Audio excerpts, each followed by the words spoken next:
বিধানসভা নির্বাচনের আগে এবার পুলিশের সাথে রীতিমতো হুমকির সুরে কথা বলতে দেখতে পাওয়া গেল দার্জিলিং এর সাংসদ রাজু বিস্তাকে। তিনি নাকি জেলার সবচেয়ে বড় গুন্ডা, এমন ভাবে পুলিশের সাথে রীতিমতো হুমকি। আর রাজু বিস্তার এই বক্তব্য ভাইরাল হতেই শোরগোল পড়ে গিয়েছে রাজনৈতিক মহলে।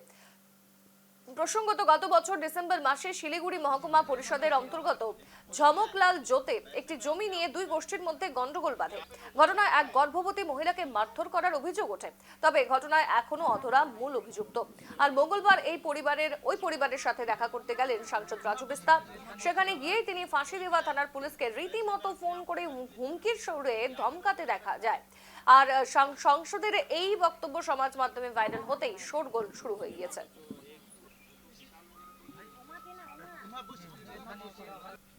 हम सीखना चाहते हैं तुमसे, क्लास लेगा। हाँ, तुम पुलिस हो कि टीएमसी का दलाल हो?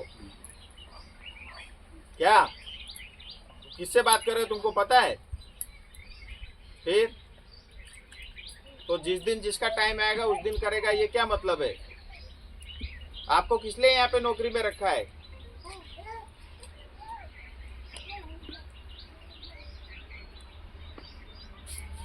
आज देखो 8 जनवरी की घटना है। घटना तो 23 दिसंबर की है। दिसंबर का 7 दिन चला गया, जनवरी चला गया, फरवरी का आधा चला गया। तो आस पड़ोस 2 किलोमीटर के अंदर की घटनाएं हैं। तो पुलिस वाला अगर 2 महीने में एक घटना का जो है तथ्य पकड़ करके जो अपराधी उसको नहीं पकड़ सकता, तो फिर क्या करोगे? हाँ, तो बाकी अभी 4 तो पकड़े नहीं है, दूसरा तो यही घूम रहा है, घर में आता है, धमकी देता है।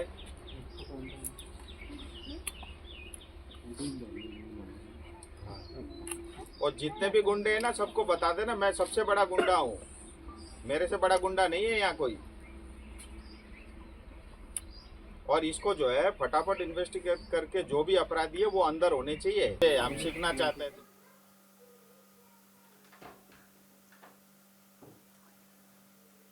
বিস্তারিত জানতে আমরা সরাসরি যাব। প্রতিনিধি জয়দীপ বাগ আমাদের সঙ্গে যুক্ত হয়েছে। জয়দীপ, যে ফোন আলাপের ভিডিও ইতিমধ্যেই ভাইরাল হয়েছে, যা যেটা কিন্তু একেবারে রাজনৈতিক চর্চা এবং বলা যেতে পারে গোটা সোশ্যাল মিডিয়া বা সামাজিক মাধ্যমে একেবারে ঝড় শুরু হয়েছে, যেখানে রাজু বিস্তা তিনি বলছেন যে জেলার তিনি সবচেয়ে বড় গুন্ডা, এমন ভাবে পুলিশের সাথে রীতিমতো হুমকি দিচ্ছেন।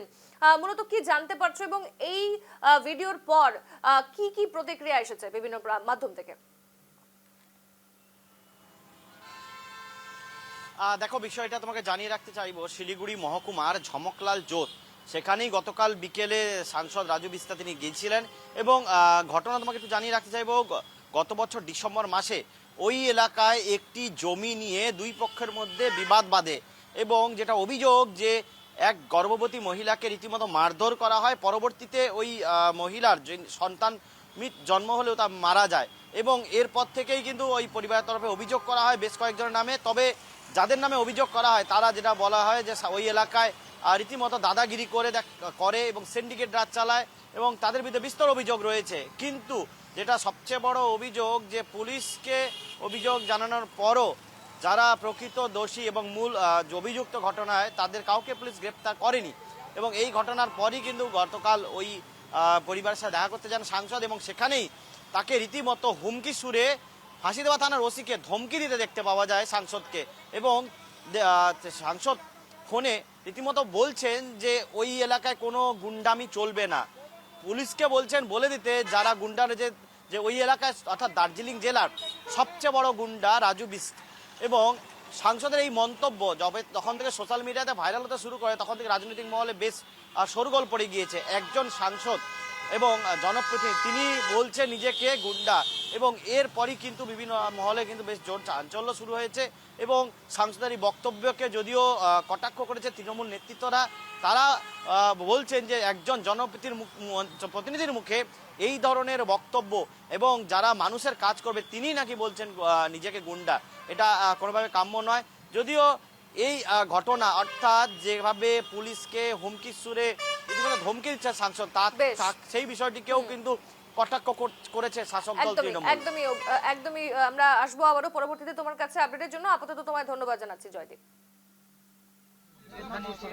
लेकिन कोई भी आए पैसे में अपने आप को मत बेचना, क्योंकि आप नौकरी में रखा है।